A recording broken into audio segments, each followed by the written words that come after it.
Hi, I'm Bohdan Temnyk, Team ARG. I started playing around 2003. I'd seen the TV show and packs were like kind of scarce in my country, Australia.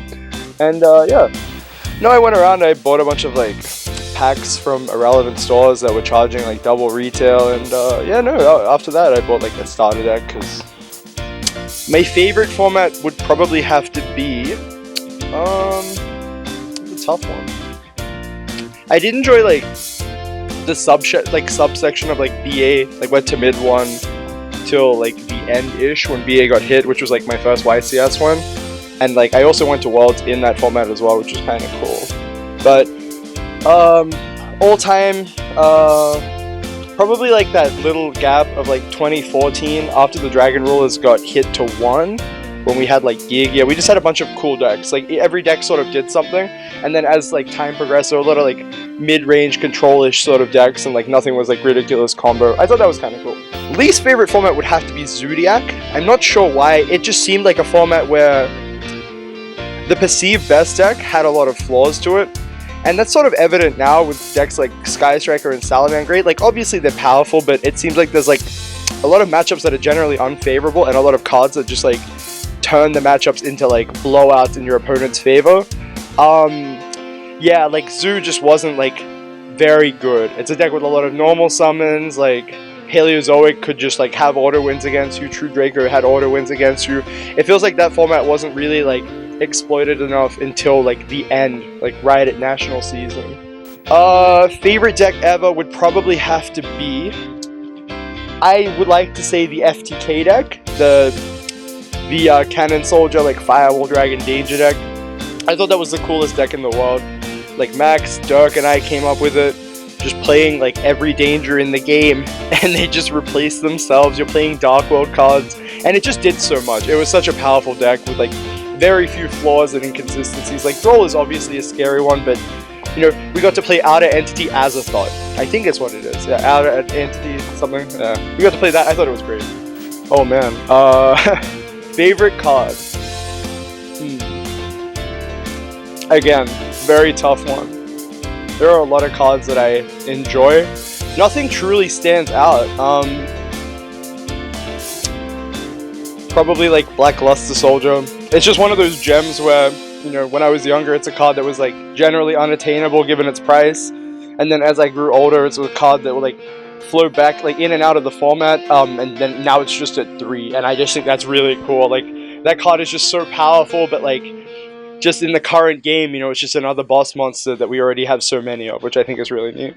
Most favorite event ever would probably have to be the World Championships in 2018. 2016 was a blast, like don't get me wrong, but 2018 was like the one where I got to go a week early, got to be in Japan, got to be with like a lot of good friends, do a lot of cool things, and then like I did well as well. I thought that's like, those are always the best ones. Like you can have events where like, hey, this is really fun minus the Yu-Gi-Oh aspect, but when you have like both and you have that nice balance, I think those are always the best events. Any one event with perfect knowledge, man, there's like a wide range of them. There were a few events where I had like rough results or like near misses. With perfect knowledge, it would maybe have to be like 2013 or 2014. 2014 I came 2014 I came 3rd, so I just missed out on my World Championship placing because we only give top 2 representatives in Oceania. So yeah, with perfect information, I would say that I could probably play the perceived best deck at the end of the format, which was Infernity, and do a lot better than I did with what I perceived to be the best deck at the time, YGO. Obviously it was cutting kind of short, which is unfortunate.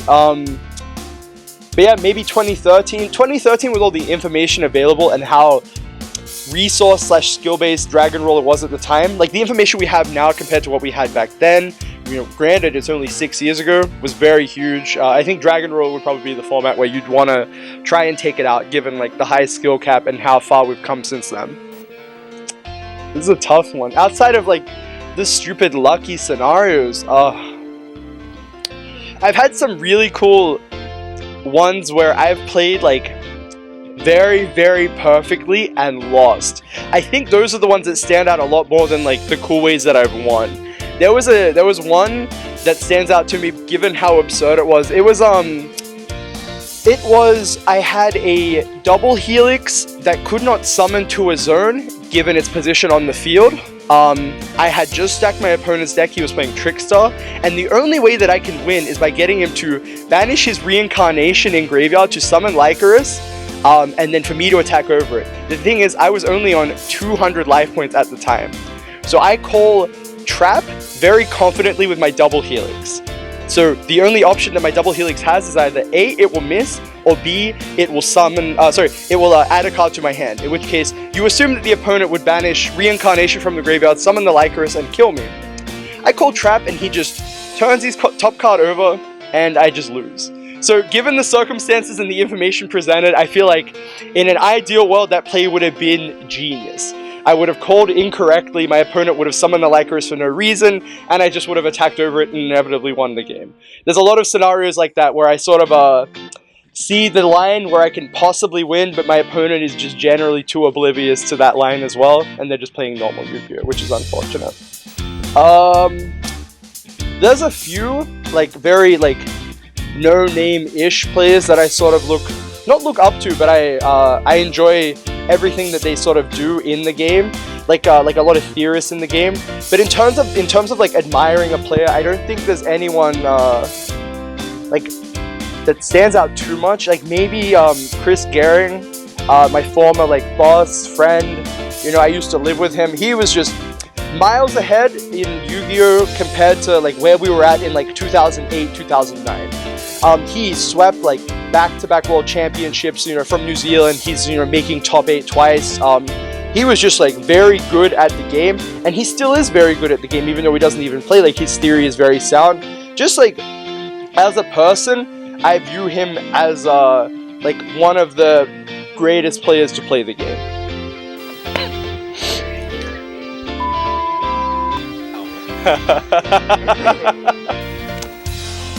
I would have to say the original, solely based on like how iconic it is, but there's an argument for like GX. I think GX just had a lot going for it, and it had a lot of cool stuff. Like the E-Heroes I thought were really cool, like the cards behind it were really nice. That and the opening reminds me of like Avril Lavigne's Skater Boy, which I think is hilarious. It's like probably one of the coolest things ever. Like as a you know, a brisk young like 11 or maybe 10-year-old, I just thought, hey, GX is A-OK. Like I guess you have to say Yugi, like just solely based on like the desire and passion he has for the game and the luck that he has, because that's what everyone like wants to aspire to be when they play, right?